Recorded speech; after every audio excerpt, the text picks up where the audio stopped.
बिस्मिल्लाहिर्रहमानिर्रहीम। अस्सलाम वालेकुम। आज 21 जुलाई है और दिन है सोमवार का। इस वक्त मैं मौजूद है इस्लामाबाद हाई कोर्ट में और मेरे साथ मौजूद हैं एहतशाम कियानी साहब। एहतशाम कियानी साहब इस वक्त भी एक खबर जो है वो ट्वीट कर रहे हैं। ज़ाहिर है इस वक्त जो इस्लामाबाद हाई कोर्ट में सूरत हाल बन गई है तो आज रात तक शाम तक आपको 2-3 और बड़ी खबरें सुनने को मिलेंगी।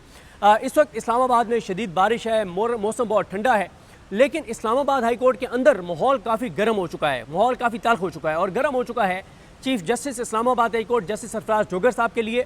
और साथ ही इस अदालत से एक बड़ी खबर आई है वफाकी काबीना के लिए, वज़ीर-ए-आज़म शहबाज शरीफ के लिए, जिनको तौहीन अदालत का नोटिस जारी कर दिया गया है। इस केस का जो डॉक्टर आफिया सिद्दीकी साहिबा का केस है, इसका बैकग्राउंड तो पूछेंगे एहतशाम कियानी साहब को जो पहले दिन से इस केस को कवर कर रहे हैं। लेकिन शुरू में मैं आपको ये अर्ज़ कर दूँ कि देखें इस्लामाबाद हाई कोर्ट के ये 5 मुअज़्ज़िज़ जजेस, जस्टिस मोहसिन अख्तर कियानी, जस्टिस सरदार एजाज इसा खान साहब, जस्टिस तारिक महमूद जहांगीरी साहब, जस्टिस बाबर सत्तार साहब और जस्टिस समन रिफत इम्तियाज़ साहिबा, इस्लामाबाद हाई कोर्ट के ये वो 5 अजीम जजेस हैं। ये 5 वो आज़ाद जजेस हैं, अपने हलफ से वफा करने वाले ये वो 5 जजेस हैं जिनकी अदालतों से पाकिस्तान को, पाकिस्तान के लोगों को ठंडी हवा के झोंके आते हैं। ये वो 5 जज हैं जो इस अंधेरे में, नाइंसाफ़ी में, जो कुछ पाकिस्तान के अंदर हो चुका है, इस नाइंसाफ़ी में रोशनी की किरण है, उम्मीद है और इनके होने से एक उम्मीद रहती है कि ये जब तक अपने ओहदों पर मौजूद हैं ये इंसाफ करते रहेंगे, अपने हलफ से वफा करते रहेंगे। और यकीन जानिए जब भी पाकिस्तान के अंदर 4 माह बाद, 6 माह बाद, 8 माह बाद, 10 माह बाद, साल बाद, जब भी पाकिस्तान में जो है वो कानून की हुक्मरानी आएगी, जब भी पाकिस्तान में दोबारा इंसाफ का सिलसिला शुरू होगा, जब ये 26वीं आईनी तरमीम ख़त्म होगी, जब 27वीं आईनी तरमीम अगर आती है तो वो ख़त्म होगी, जब ये निज़ाम घर चला जाएगा तो फिर इन जजेस की बहुत ज़रूरत होगी। क्योंकि फिर जो पिछले 3 साल में नाइंसाफ़ियाँ हुई हैं, इन तमाम नाइंसाफ़ियों को ख़त्म करना होगा, इंसाफ करना होगा, तो फिर इन जजेस की और ज़्यादा पाकिस्तान को, पाकिस्तान के लोगों को ज़रूरत होगी। और देखें ये 5 जज, हर रोज़ इनकी अदालतों से ऐसी चीज़ें आती हैं जिससे ये पता चलता है कि ये जजेस इस निज़ाम से लड़ रहे हैं, ये जजेस अपने हलफ से वफा कर रहे हैं। और यही हम तवक्को रखते हैं सुप्रीम कोर्ट के जजेस से।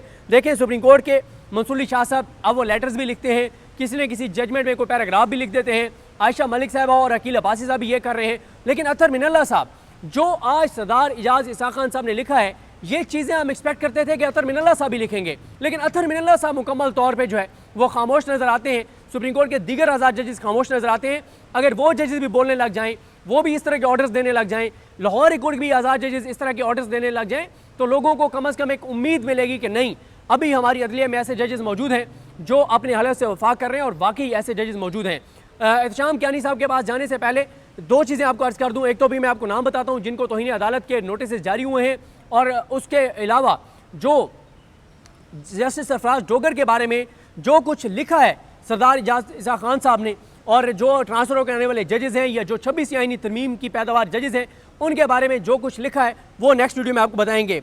जो तौहीन अदालत के नोटिस उन्होंने जारी किया उसमें उन्होंने वज़ीर-ए-आज़म को और काबीना में कौन कौन है जिनको ये नोटिस हुए हैं, इसहाक डार, ख्वाजा आसिफ, एहसन इकबाल, राना तनवीर हुसैन, आज़म नज़ीर तारड़, चौधरी सालिक हुसैन, अलीम खान, जाम कमाल खान, अमीर मकाम, अवैस लगारी, अता तारड़, खालिद मकबूल सिद्दीकी, कैसर अहमद शेख, रियाज हुसैन पीरज़ादा, मुसद्दिक मलिक, मोहम्मद औरंगज़ेब, वज़ीर ख़जाना जो है आहद चीमा, मोहसिन नकवी, तारिक फजल चौधरी, अली परवेज़ मलिक, औरंगज़ेब खान खिची, मोहम्मद हनीफ अब्बासी, खालिद हुसैन मगसी, मोहम्मद मुइन वट्टू, जुनैद अनवर, रज़ा हयात हिराज, सरदार मोहम्मद यूसुफ, शिजा फातमा ख्वाजा, राना मुबशर इकबाल, सैयद मुस्तफ़ा कमाल, सईद इमरान शाह जो वज़ीर ममलिकत हैं, तलाल चौधरी, बैरिस्टर अकील मलिक, मलिक रशीद, खेलदास कोहिस्तानी, अब्दुर्रहमान कांजू, बिलाल अज़हर कियानी, मुख्तियार अहमद भारत, मोहम्मद जुनैद अनवर चौधरी, वजिया कमर, राना सनौल्ला, डॉक्टर सैयद तौकीर हुसैन शाह, ये मुशीरान हैं, मोहम्मद अली परवेज़ खटक, और जो मोमिनीन खुसूसी हैं इनको तो नहीं, बहरहाल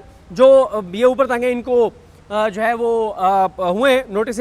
वैसे मैं मोमिनीन खुसूसी के नाम भी आपको वैसे बता देता हूँ। जो इस वक्त शहबाज शरीफ की टीम है उसमें तारिक फातमी है, फ़ाद हारून है, मोहम्मद सादिक है, तारिक बाजवा है, हुमायूं अख्तर है, हुज़ैफ़र रहमान है, मुबारक ज़ेब खान है, तला बरकी और बिलाल बिन साकिब हैं।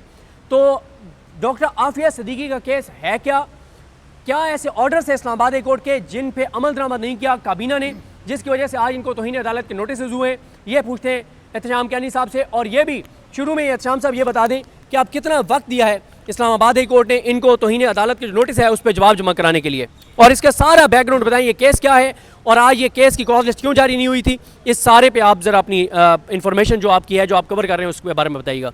बहुत शुक्रिया सिद्दीक जान साहब। ये 2015 का केस है। डॉक्टर आफिया सिद्दीकी की जब चूँकि वो अमरीकी जेल में कैद हैं, वहाँ पे उन्हें सज़ा हुई, तो पिटीशन एक ये लाई गई थी कि उनकी सेहत के हालात अच्छे नहीं हैं। वहाँ पे पाकिस्तान की तरफ से जितनी एफ़र्ट की जा सकती है उनकी सेहत के लिए, उनको कहाँ रखा गया, ये तमाम चीज़ें उसको मद्देनज़र रखा जाए। 2015 से इस पिटीशन पे कोई खातिर खा उस पर डेवलपमेंट नहीं हुई थी, लेकिन जब से जैसे सरदार एजाज इसाक खान इस पिटीशन को सुन रहे हैं, बहुत बड़ी डेवलपमेंट्स हमें देखने में आई। उसमें ये हुआ कि उसमें वहाँ पे जो वकील हायर किए गए उनको वीडियो लिंक के ज़रिए लिया जाता अमेरिका में, और वो कोर्ट को बताते कि आफिया सिद्दीकी बड़े मुश्किल हालात में वहाँ पे रह रही हैं, उनके साथ क्या ट्रीटमेंट हो रहा है। इस दौरान चूँकि यहाँ से भी उनकी जो लीगल मुआवनत थी उसके लिए वकील मौजूद थे, तो अदालत में ये मामला ज़ेर बहस आया। जो वहाँ के वकील हैं उन्होंने क्लाइव स्मिथ, उन्होंने कहा कि पाकिस्तान से अगर उनकी क्लेमेंसी पिटीशन फ़ाइल की जाए और गवर्नमेंट उसके साथ खड़ी हो जाए तो उसका इम्पैक्ट होगा। तो जैसे सरदार एजाज इसाक खान ने ये पूछा कि प्राइम मिनिस्टर एक लेटर क्यों नहीं लिख सकते अमरीकी सदर को डॉक्टर आफिया सिद्दीकी की रिहाई के लिए, जो क्लेमेंसी पिटीशन हो उसके सप्लीमेंट में, कि फेडरल गवर्नमेंट भी उसके साथ खड़ी है। तो ये मल्टीपल हेयरिंग्स हुई। उसके बाद ये उसका नतीजा आया कि वज़ीर-ए-आज़म शहबाज शरीफ ने अमरीकी सदर जो बाइडन को ख़त लिख दिया, और उस ख़त में ये लिखा गया कि डॉक्टर आफिया सिद्दीकी इतनी कैद काट चुकी हैं, उनको माफ़ी दी जाए और उनकी जो क्लेमेंसी पिटीशन है उसको मंजूर अदालती हुक्म के ऊपर, अदालती हुक्म के ऊपर उस पर जवाब नहीं आया। तो अदालत ने यह भी कहा कि प्राइम मिनिस्टर अगर ख़त लिख रहा है तो प्राइम मिनिस्टर का स्ट्रेचर है, एक मुल्क की दूसरे मुल्क के साथ कम्युनिकेशन है, तो उस पर रिप्लाई ना आना जो है ये हमें अपनी पोजीशन बताती है कि हमारी स्टैंडिंग क्या है, हम आज कहाँ खड़े हैं। तो वो रिप्लाई भी नहीं आया। उसके बाद पाकिस्तान से अदालती हुक्म पर एक वफ्द बनाया गया जिसमें सेनेटर्स मौजूद थे, शायद नेशनल असम्बली के मेंबर्स भी मौजूद थे, उसके अलावा दीगर लोग मौजूद थे, डॉक्टर थे। तो ये वफ्द भी अमेरिका गया और वहाँ जाकर उन्होंने डॉक्टर आफिया सिद्दीकी की सेहत से मुताल्लिक उनसे मुलाकात भी की और इस तमाम सूरत हाल का उन्होंने जायज़ा लिया। इसका पर्पज़ ये था कि वहाँ पर जाकर वो लॉबिंग करें, जो वहाँ के सेनेटर्स हैं या जो वहाँ पे लेजिस्लेचर के जो मेंबर्स हैं उनसे जाकर मुलाकातें करें और वहाँ पे एक लॉबिंग की जाए, इम्पैक्ट बनाया जाए, एक सिचुएशन क्रिएट की जाए। तो वहाँ जब ये गए तो पाकिस्तानी जो सफ़ीर हैं अमेरिका में वो बड़े रिलेक्टेंट थे, वो बड़े दूर दूर रहते थे, इन मुलाकातों में शरीक नहीं होते थे, इनका हिस्सा नहीं बनते थे। तो अदालत ने उस पर भी एक ऑर्डर जारी किया कि दफ्तर ख़ारजा का इस पर क्या मौक़िफ़ है, क्या ये कोई खौफ मौजूद है कि अगर पाकिस्तान की रियासत इस पर खड़ी होती है, सफ़ीर उनके साथ साथ होते हैं, तो कोई ये डर है कि वहाँ से कोई सख्त एक्शन ना लिया जाए। हालांकि जो वफ्द भेजा गया है वो रियासत पाकिस्तान की तरफ से भेजा गया वफ्द है, उस पर रिप्लाइज़ आए, मुख्तलिफ सिचुएशंस एमर्ज करती रहीं, उन पर रिप्लाइज़ मिलते रहे। फिर अदालत ने जब ये बताया गया कोर्ट को कि वहाँ पे डॉक्टर आफिया सिद्दीकी की रिहाई के लिए एक क्लेमेंसी पिटीशन रैम की अपील वहाँ पे फ़ाइल की जा रही है, जिस पे डिसीजन होना है, और अगर फेडरल गवर्नमेंट इस पे साथ खड़ी हो जाए तो उस पर बड़ा इम्पैक्ट आएगा। अदालत ने पूछा, अटॉर्नी जनरल को बुला के पूछा कि हुकूमत का इस पर क्या टेक है, क्या हुकूमत इस पे उस पर अमाइकस ब्रीफ फाइल करेगी या नहीं करेगी। उस पर कुछ हेयरिंग्स हुई, उन हेयरिंग्स में हुकूमती साइड पे भी जो टाइम मिला उस पर मुशावरत हुई। मुशावरत के बाद कोर्ट को बताया गया जी कि हुकूमत पाकिस्तान डॉक्टर आफिया सिद्दीकी के मुकदमे में उनके साथ खड़ी है, बड़ा अच्छा हो गया जी। उन्होंने कहा कि आप इनका जो क्लेमेंसी पिटीशन है वो ले लें, उसके जो फैक्ट्स हैं, जो उसके पॉइंट्स हैं उनको देख लें, उसके अकॉर्डिंगली अपना अमाइकस ब्रीफ बना लें। तो उसके बाद अचानक से ये हुआ कि फेडरल गवर्नमेंट अपने किए हुए फैसले से पीछे हट गई। उन्होंने कहा जी हम कोई अमाइकस ब्रीफ वहाँ पे फाइल नहीं कर रहे। कोर्ट ने कहा यानी रैम की अपील उन्होंने फाइल की हुई है, वहाँ पे डॉक्टर आफिया सिद्दीकी ने अपने वकील के जरिए पहले ये कहा गया है कि शहबाज शरीफ सरकार आफिया सिद्दीकी के साथ खड़ी है और ये उसका हिस्सा बनेगी उस रैम की अपील का। फिर ये पीछे हट गए, पता नहीं ऐसा क्या हुआ कि पीछे हट गए। और एक चीज़ और जो आपने बहुत इंपॉर्टेंट की, दोबारा उसको बता दूं अपने नाज़रीन को, कि जब पाकिस्तान से एक डेलीगेशन गया डॉक्टर आफिया सिद्दीकी के लिए, तो पाकिस्तान के जो सफ़ीर हैं अमेरिका में, उन्होंने इनको उस तरह से फैसिलिटेट नहीं किया, मुलाकातों का हिस्सा नहीं रहे, उन्होंने वो सपोर्ट नहीं किया जो वहाँ पर उनको सपोर्ट करनी चाहिए थी। अच्छा, अब जब फेडरल गवर्नमेंट का ये टेक है कि हम उसमें अमाइकस ब्रीफ फाइल नहीं कर रहे, तो कोर्ट ने कहा कि आपने ये फ़ैसला किया है, इसकी वजूहात क्या हैं, किन रीज़न्स की बुनियाद पे आपने ये फ़ैसला किया है। तो एडिशनल अटॉर्नी जनरल कोर्ट को नहीं बता पा रहे थे। जब कोर्ट ने इंसिस्ट किया तो उन्होंने कहा जी वफाकी हुकूमत का फ़ैसला है, फेडरल कैबिनेट ने ये डिसाइड किया है और वो डिसीजन जो है वो फ़ैसला हो गया तो इसको बताने की ज़रूरत नहीं। कोर्ट ने उस पर सख्त ऑर्डर जारी किया। ये ऐसे नहीं है कि आज ही कोई हेयरिंग हुई या पिछली हेयरिंग पे एक ऑर्डर हुआ, उस पर इम्प्लीमेंटेशन नहीं हुआ तो इतना बड़ा ऑर्डर जारी हो गया, प्राइम मिनिस्टर को उसमें इन्वॉल्व कर लिया गया। 10 साल से केस चल रहा है। 10 साल से तो चल रहा है, लेकिन इसमें तकरीबन 1.5 महीना हो चुका है। 4-5 हियरिंग्स पे वक्त मांग चुके हैं कि हम रीजंस कोर्ट के सामने रखेंगे। अब फाइनली जो इसमें ट्विस्ट आया वो ये आया कि 11 जुलाई की जो समाअत थी उस पर जजेस का ड्यूटी रोस्टर उससे पहले आ चुका था, क्योंकि जुलाई और अगस्त की छुट्टियां हैं। तो जस्टिस सरदार एजाज इसाक खान ने 21 जुलाई से छुट्टियों पे जाना है, 31 अगस्त तक, 31 है या 30 है, तब तक उन्होंने छुट्टियों पे जाना है। तो इसको एक बार फिर से डिले करने की कोशिश की गई। 11 की जो तारीख थी उस पर यह कहा गया कि हम अपनी रिपोर्ट पेश करेंगे, उसके लिए अदालत थोड़ा सा वक्त दे दे। जज साहब ने कहा कितना वक्त? आपको 3 दिन का वक्त देते हैं, 3 दिन में आप डिसाइड करके वापस आएँ और कोर्ट में अपनी रिपोर्ट जमा करा दें। तो एडिशनल अटॉर्नी जनरल ने कहा जी कि हमें 3 दिन नहीं बल्कि इससे ज़्यादा वक्त दे दिया जाए। उन्हें पता था जज साहब की छुट्टियाँ शुरू हो रही हैं, सॉरी।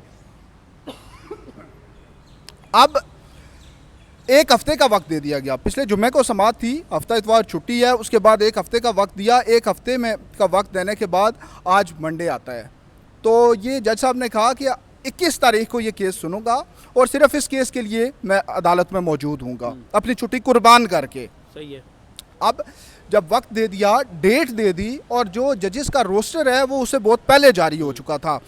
रोस्टर में ये बताया था कि मैं इस तारीख से छुट्टी पे जा रहा हूँ, लेकिन जज साहब अपने ऑर्डर में लिखते हैं कि जब बाद में इस मामले की सेंसिटिविटी मद्देनज़र रखी गई और उसको देखा गया कि ये इंपॉर्टेंट नेचर केस है, पाकिस्तान की एक बेटी अमेरिका में कैद है और उससे मुताल्लिक ये मामला है, तो मैंने तारीख दी और वो तारीख भी वफाकी हुकूमत के टाइम मांगने पर तारीख दी गई कि इस तारीख को केस रख लेते हैं। और इन्होंने माजरत में थोड़ा सा, क्योंकि हमारे बहुत से देखने वालों ने पहले इस केस को उस तरह से नहीं इसको सुना होगा, तो 11 जुलाई को जब हुकूमत ने टाइम मांगा, और टाइम किस चीज़ का मांगा कि हुकूमत ने अदालत में बताना था कि हम अब डॉक्टर आफिया सिद्दीकी से डिस्टेंस कर रहे हैं, हमने उसका साथ ना देने का जो फैसला किया वफाकी काबीना ने, और वफाकी काबीना के मेम्बरान के नाम ऊपर आपको बता चुका हूँ कि इन मेम्बरान ने फैसला किया कि पाकिस्तान अब पाकिस्तान की एक बेटी का साथ नहीं देगा, पाकिस्तान की हुकूमत पाकिस्तान की बेटी के साथ नहीं देगी।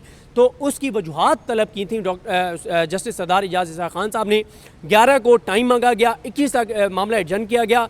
21 से छुट्टियाँ थी सरदार एजाज इसाक खान साहब की, लेकिन वो छुट्टी कुर्बान करके आज ये केस सुनने के लिए आए, लेकिन इस केस की कॉज लिस्ट जारी नहीं की गई थी। तो आज उन्होंने फिर इस केस में जो है इसकी समाअत की, और इसकी समाअत करते हुए उन्होंने फिर तौहीन अदालत का नोटिस वज़ीर-ए-आज़म को और काबीना को जारी किया है। जी, लास्ट डेट ऑफ हियरिंग जो थी 11 जुलाई की, उसमें कोर्ट ने बड़ा वाज़ेह तौर पर अपने ऑर्डर में लिखा था, एडिशनल असिस्टेंट अटॉर्नी जनरल को भी बताया था, चूँकि एडिशनल उस वक्त जा चुके थे, तो उन्हें कहा था कि अगर नेक्स्ट डेट ऑफ हियरिंग जो कि 21 की तारीख मुकर्रर कर दी है, अगर उस पर रिपोर्ट नहीं आती तो फिर कानून अपना रास्ता खुद बनाएगा। और ये भी बताया था रिमार्क्स में कि प्राइम मिनिस्टर और पूरी फेडरल कैबिनेट को मैं नोटिस जारी करूँगा कंटेम्प्ट के, लेकिन उसको संजीदा शायद नहीं लिया गया। इस दौरान सुप्रीम कोर्ट में अपील दायर कर दी गई। इनके एक इंटरम ऑर्डर जो ये जो इसको ज़रा आप एक्सप्लेन कर दें। हुआ ये कि वफाकी हुकूमत ने पहले जस्टिस सरदार एजाज इसाक खान की अदालत में एक दरख्वास्त दायर की, मुतफरक दरख्वास्त इसी केस में कि ये केस बहुत तूल पकड़ चुका है और इसमें जो प्रेयर थी वो अब पूरी हो चुकी है या गैर मौसर हो चुकी है, तो इसलिए अदालत ये केस डिस्पोज ऑफ कर दे। अब उस पर हेयरिंग हुई, आर्गूमेंट सुने गए, और इस दौरान जो डॉक्टर फौजिया सिद्दीकी के वकील इमरान शफीक, उन्होंने एक मुतफरक दरख्वास्त दी जिसमें उन्होंने ये कहा कि हम एक मुतफरक दरख्वास्त में ये पटिशन अमेंड करने की इस्तदा करेंगे कि इसमें तरमीम करना चाहते हैं, क्योंकि ये मैटर जो है ये ख़त्म नहीं हुआ। जो प्रेयर थी वो तो अब आप कहते हैं 26वीं यानी तरमीम के बाद वो जो प्रेयर होगी उस हद तक कोर्ट रिस्ट्रेन करेगी, लेकिन ये मैटर ख़त्म नहीं हुआ, इसलिए हम एक मुतफरक दरख्वास्त वो दरख्वास्त आ गई, उस पर आर्गूमेंट सुने गए, उसके बाद अदालत ने वो दरख्वास्त मंजूर कर ली। ये जंगी जहाज़ ऊपर उड़े, ये चीफ जस्टिस साहब की मदद के लिए तो नहीं आ गए? नहीं, हाई कोर्ट के ऊपर से उड़ के वो जा रहे हैं, रुकेंगे नहीं। अच्छा, तो जब वो एक्सेप्ट कर ली गई तो उसके खिलाफ सुप्रीम कोर्ट चले गए। सुप्रीम कोर्ट गए, लेकिन अभी तक वहाँ पे अपील जो है वो फिक्स नहीं हो सकी। तो जज साहब ने आज चूँकि रिपोर्ट पेश नहीं की गई तो उस पर कंटेम्प्ट नोटिस इशू किए हैं प्राइम मिनिस्टर को और पूरी फेडरल कैबिनेट को। फेडरल गवर्नमेंट लिखा है उन्होंने, गवर्नमेंट में ये सारे आ जाते हैं, प्राइम मिनिस्टर भी और फेडरल कैबिनेट भी। अब आज चूँकि उनकी छुट्टी थी तो छुट्टी के दिन की कॉज लिस्ट उनकी जारी नहीं हुई। तो जुमेरात के दिन उनके प्राइवेट सेक्रेटरी ने उनको बताया कि कॉज लिस्ट आपकी जारी नहीं की जा रही। तो उन्होंने कहा कि उसका तरीक़ाकार सेक्रेटरी ने बताया कि चीफ जस्टिस साहब जब तक उसको अप्रूव नहीं करते तब तक नहीं हो सकती। तो एक दरख्वास्त बाकायदा तौर पर चीफ जस्टिस साहब को लिखी गई जिसमें यह कहा गया कि छुट्टी जो है वो आज की मनसूख करके आप कॉज लिस्ट जारी कर दें। जज साहब ने यह लिखा कि चीफ जस्टिस साहब के टेबल पे वो फाइल मौजूद रही, लेकिन उनको 30 सेकंड का टाइम भी नहीं मिला कि उस पर दस्तखत कर दें। अब उस पर उन्होंने एक बड़ी मज़ेदार बात लिखी है। उन्होंने कहा कि यह भी हो सकता है कि दानिस्ता तौर पर उन्होंने ना किया हो, लेकिन जो माजी में होती हुई चीज़ें हैं जिसमें इनकी अदालतों से केसेस निकाल लिए जाते थे, कॉज लिस्ट तब्दील की जाती रहीं, इनकी कोर्ट में लगा हुआ कंटेम्प्ट का केस जो था वो भी यहाँ से निकाल के दूसरी अदालत में मुंतकिल किया गया। और दूसरी तरफ हुकूमत की तरफ से जो मज़ामत है डॉक्टर आफिया सिद्दीकी केस में, इन तमाम चीज़ों को अगर मद्देनज़र रखा जाए तो वो कहते हैं मेरा मौक़िफ़ दुरुस्त है कि ये दानिस्ता तौर पर ये चीज़ नहीं की गई। हम नेक्स्ट वीडियो में डिटेल के साथ बात करेंगे। अजान भी शुरू हो गई है, आपने बड़े ज़बरदस्त तरीके से बैकग्राउंड एक्सप्लेन किया है। इंशाल्लाह नेक्स्ट वीडियो में आपको बताएंगे कि chief justice Islamabad high court justice Sarfaraz Dogar के बारे में आज सरदार एजाज इसा खान साहब ने क्या फ़ैसला दिया है, क्या हुक्म दिया है, क्या ऑब्जर्वेशन दिए हैं। नेक्स्ट वीडियो में बात करेंगे। और एहतशाम भाई आपका बहुत बहुत शुक्रिया, हमें अपनी दुआ में याद रखें। अल्लाह हाफ़िज़।